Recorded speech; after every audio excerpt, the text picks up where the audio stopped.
Inspire with Nendrix, the foundation.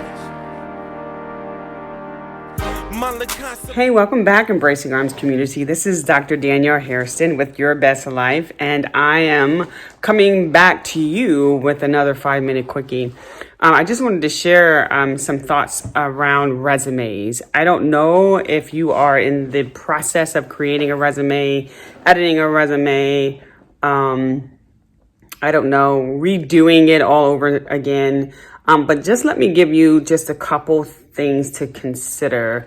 As a hiring authority, I have had the pleasure, or in some cases the displeasure, of reviewing lots of resumes and cover letters over the years. I know that many of our young people, especially some of my graduate students who have had an opportunity to review their resumes and cover letters, are still kind of rooted in this idea that your cover letter has to look a particular way, has to be a certain length, has to function in this particular way. And they've been pretty much rooted in this idea for years, right? So this is 2020. And I will say that while there are some things that may remain the same with resumes, there's a whole lot of things with resumes and cover letters that have changed over the years. And so a lot of those changes is really aligned with the industry that you're applying to. So here's a tip that I want to give you. Number one, if you are newly entering your industry, or preparing to enter your industry. You are a recent graduate, you are preparing to graduate. This is the perfect time to connect with people who are professionals in your industry, and particularly hiring authorities that are in your industry. Find mentors that are in your industry that may be hiring authorities to give you some coaching around what they typically look for as hiring authorities in your industry related to your resume and your cover letter. It doesn't make sense as an engineer to go to someone who is a therapist and ask them what is the appropriate approach for creating a resume and a cover letter, because that is two different industries, and what one industry may be looking for, what one industry is really hoping to see, maybe way different than what another industry is looking for. So step one is to identify a mentor, possibly earlier on, way before graduation, that someone who could give you some coaching around what that resume should look like. What are those key, core characteristics that the industry is looking as it relates to you in that particular career and that particular position? And if you are lucky enough to get a mentor who is also a hiring authority, that is double love, because they will be able to tell you what has turned them on and what has turned them off about resumes that have come across your desk.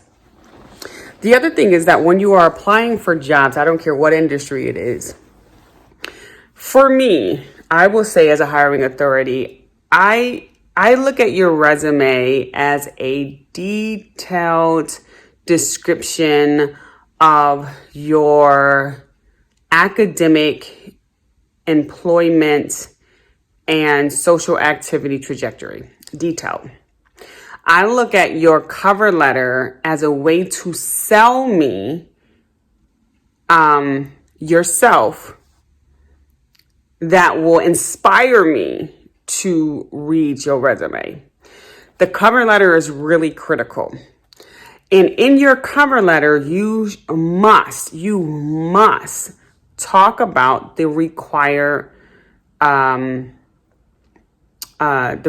skills, and all of the requirements for the position. So if the requirement for the position means that you have to be able to raise money, you have to have had 5 years working as a C-suite individual, you have to have had 2 years working in the classroom. Your cover letter should speak to every one of those requirements. If there are 6 or 7 really, really high level requirements, your cover letter needs to speak to every last one of those requirements. That is, for me, What gets me to want to read the rest of the details about your entire trajectory? Okay. Oftentimes when you have a committee, a search and screen committee looking at your resume, they may put your resume all the way at the bottom of those 50 applicants because they're only going to advance 7 or they're only going to advance 10. They may put your resume all the way at the bottom of that stack if you are missing some conversation in your cover letter about those required skills. There's preferred and then there's required. You should speak to all of those requirements. If you hit them all, that's great. If you have some preferred ones, that's even better. Identify that. Now, the other thing is that not all cover letters have to just be a half a page. Like there is this idea that cover letters should only be a half a page. No, if you need 2 pages, fill out those 2 pages. Get someone to look at it, review it, read it over for you. Make sure that you don't have any grammatical errors, no spelling errors, none of that. So those are the tips. Find a mentor that's in your industry. Hopefully they're a hiring authority because they're going to tell you what turns them on, what turns them off. Look at the requirements for the position and address those requirements in your cover letter. Address them in your cover letter. Look at the website because there's a lot of templates on the cloud that can help you structure your cover letter and can help you structure your resume. But I think that the top 2 things is make sure you identify the requirements, make sure you identify a mentor that's already in the industry. Hopefully they're a hiring authority because they can tell you what works, what doesn't work. And remember, every industry is different. Every industry is different. So that's just my quick tip. I know I'm over 5 minutes, but I thought this was really critical information. If you want to learn more about resume writing and getting prepared for your industry, please visit us at embracingarms.com. Please subscribe so that you can get on our distribution list and receive notice when we have our live webinar available for you at no cost to you. Alrighty, talk to you soon. Go out in the community and embrace someone. They're waiting on you, and continue to live your absolute best life. My Lacasa boy, this is my residence.